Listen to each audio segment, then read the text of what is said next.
हे क्षण मी कधीच विसरू शकत नाही, आमचं कुटुंब कधीच विसरू शकत नाही. तर साहेबांनी डायरेक्ट माझं नाव घेऊन संजूला येऊ दे म्हणे आतमध्ये, तर माझ्या डोळ्यात पाणी आलं, मन भरून आलं भाऊ. खरंच खूप आनंद झाला, मन भरून आलं भाऊ, खरंच खूप आनंद झाला. नात्यातील मुलीला जे उत्तम संगोपन करून शाही थाटामाटात विवाह सोहळा केल्याची प्रेरणादायी कहाणी.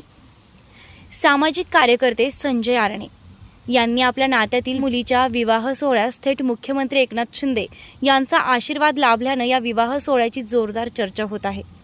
तशी आयुष्यातील सर्वात मोठी आणि काळजाचा ठाव घेणारी घटना म्हणजे मुलीचं लग्न. आणि लग्न म्हटलं की पाहुणे मंडळी, नातेवाईक, आप्तेष्ट, मित्रपरिवार असे सगळेच गोळा होतात. मात्र शिर्डीजवळील नांदुर्की खुर्द येथे राहणारे व प्रामाणिक सामाजिक कार्य तसेच समाजासाठी झटणारा कार्यकर्ता अशी ओळख असलेल्या संजय आरणे यांच्या कार्याची दखल घेत त्यांच्या पत्नीला मतदारांनी लोकनियुक्त सरपंच बनवलं.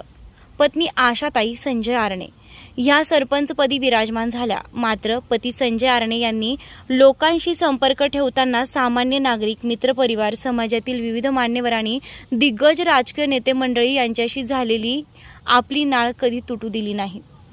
अशातच कोमल हिचा शुभविवाह 26 एप्रिल रोजी ठरला आणि समाजातील मित्रपरिवार, नातेवाईक यांच्यासह दिग्गज नेते मंडळींना संजय आरणे यांनी लग्नाची निमंत्रणे दिली. मात्र विशेष निमंत्रण थेट राज्याचे मुख्यमंत्री एकनाथ शिंदे यांची मुंबई येथे सहपरिवार भेट घेऊन दिले व संजय आरणे यांच्या विनंतीला मान देऊन लोकसभा निवडणुकीची रणधुमाळी सुरू असताना चक्क मुख्यमंत्र्यांनी लग्नाला येण्याचा शब्द दिला. लग्नाच्या 3 दिवस आधी मुख्यमंत्री एकनाथ शिंदे यांनी शिर्डीत येत राहता येथे खासदार सदाशिव लोखंडे यांच्या प्रचारार्थ सभा घेतली व संपूर्ण महाराष्ट्रभर मुख्यमंत्र्यांच्या प्रचार सभा बैठका सुरू असताना व्यस्त कार्यक्रमात पुन्हा लग्नाच्या दिवशी मुख्यमंत्री शिर्डीत येतील का अशी आरणे परिवाराला चिंता लागली असतानाच एक दिवस आधी मंत्री दादा भुसे यांनी पत्रकार परिषद घेत 26 एप्रिलला मुख्यमंत्री शिर्डीत येत असल्याची माहिती दिली आणि आरणे परिवाराच्या चेहऱ्यावर हसू फुलले. मात्र 12 वाजता शिर्डीत बैठक असताना व्यस्त कार्यक्रमामुळे मुख्यमंत्री तब्बल 3 तास उशिरा शिर्डीत आले असल्याची माहिती कळताच त्यांच्या मागे असलेला कामाचा व्याप पाहता संजय आरणे यांनी नवदाम्पत्यांना थेट बैठका सुरू होत्या त्या ठिकाणी आशीर्वाद देण्यासाठी नेत मुख्यमंत्र्यांची भेट घेतली. यावेळी राज्याचे महसूल मंत्री नामदार राधाकृष्ण विखे पाटील, माजी आमदार स्नेहलता कोल्हे उपस्थित होते. याप्रसंगी मुख्यमंत्री एकनाथ शिंदे यांनी देखील लग्नाला उपस्थित लावू न शकल्याची खंत व्यक्त करत नवदाम्पत्याला आशीर्वाद दिले. लग्न समारंभात मान्यवरांची उपस्थिती ही वधूवरांच्या आईवडिलांची आणि कुटुंबाची समाजात असलेली पद प्रतिष्ठा दर्शवित असते असा गोंडस समज समाजात रुजलेला आहे. यामुळे आरणे कुटुंबाच्या विवाह सोहळ्याला थेट राज्याच्या मुख्यमंत्र्यांचीच भेट आणि सदिच्छा भेटल्याने हा विवाह सोहळा आरणे कुटुंबालाही अविस्मरणीय ठरलाय. याप्रसंगी थेट मुख्यमंत्र्यांचा आशीर्वाद आपल्याला मिळाला हा अनोखा आनंद वधूवर आणि मातापित्यांच्या चेहऱ्यावर दिसून आला असून आमच्यासारख्या सामान्य कुटुंबाला मुख्यमंत्री भेटले यापेक्षा आनंद काय अशी भावना वधूवर व कुटुंबाने व्यक्त केली आहे.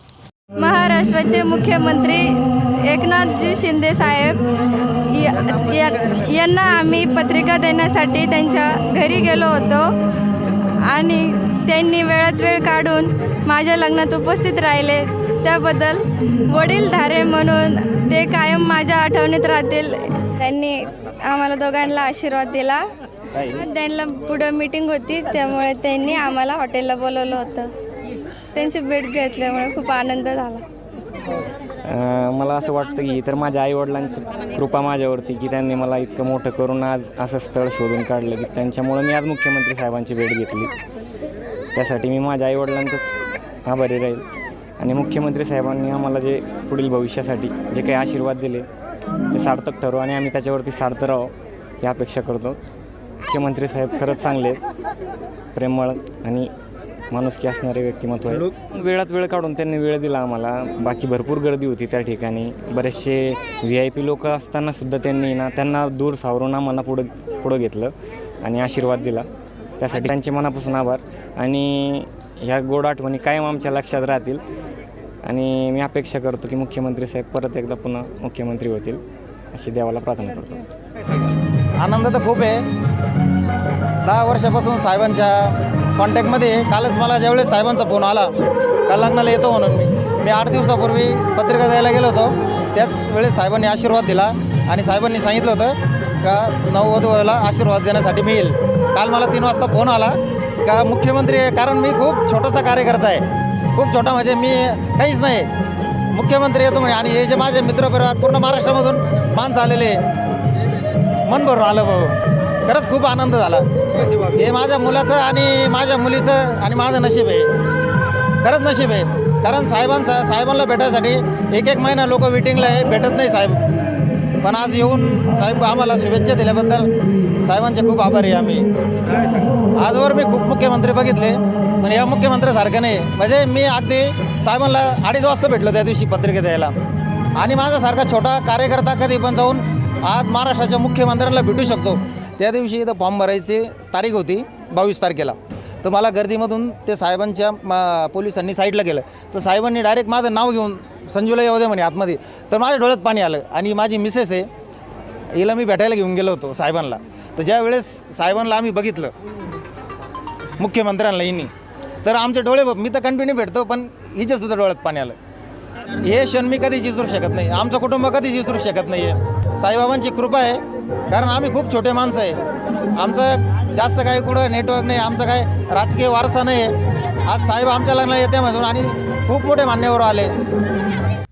प्रतिनिधी प्रशांत अग्रवालसह सुवर्णा ताकटे, साई न्यूज शिर्डी.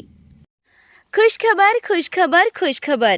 श्री साई भक्त लक्ष्मीबाई शिंदे ट्रस्ट शिर्डी आणि आर झुंझुनवाला शंकराय हॉस्पिटल यांच्या संयुक्त विद्यमाने पहिल्या 2 यशस्वी शिबिराला मिळालेल्या उदंड प्रतिसादानंतर पुन्हा एकदा मोफत नेत्र तपासणी व मोतीबिंदू शस्त्रक्रिया शिबिर, वयोवृद्ध व गरजूंना मोफत चष्मा वाटप. बुधवार दिनांक 1 मे 2024 रोजी सकाळी 9 ते दुपारी 2 वाजेपर्यंत. ठिकाण Sai 9 group Ayodhya hospital, Pimpalwadi road, Shirdi. ट्रस्टचे अध्यक्ष श्री अरुणराव शिंदे गायकवाड पाटील, शिर्डी व संयोजक श्री साईराज अरुणराव गायकवाड पाटील. शिबिराचा जास्तीत जास्त रुग्णांनी लाभ घ्यावा. मोबाईल क्रमांक 80 55 85 54 45 तसेच 70 30 03 54 45. खुशखबर खुशखबर. श्री साईबाबांच्या पावनभूमीत साई निर्माण उद्योग समूहाचे अध्यक्ष विजयराव तुळशीराम कोते पाटील यांच्या प्रयत्नातून साई निर्माण ड्रीम सिटी भव्य सुसज्ज असे फ्लॅट नागरिकांच्या सेवेत निर्माण होत असून आजच आपला फ्लॅट बुक करा. सुरुवात फक्त 11.50 लाखांपासून आणि प्रधानमंत्री योजनेअंतर्गत 2.5 लाखांची सबसिडी सुद्धा मिळणार आहे. सर्व सुविधायुक्त 400 फ्लॅट या साई निर्माण ड्रीम सिटी मध्ये राहणार असून हे काम आता पूर्णत्वाकडे आले आहे. डिसेंबर 2024 ला आपण या सुसज्ज इमारतीत आपल्या स्वतःच्या फ्लॅटमध्ये वास्तव्यास जाणार आहात. तेव्हा त्वरा करा, आजच आपला फ्लॅट बुक करा आणि आपल्या स्वप्नातील हक्काच्या सुंदर घराचं स्वप्न साकार करा.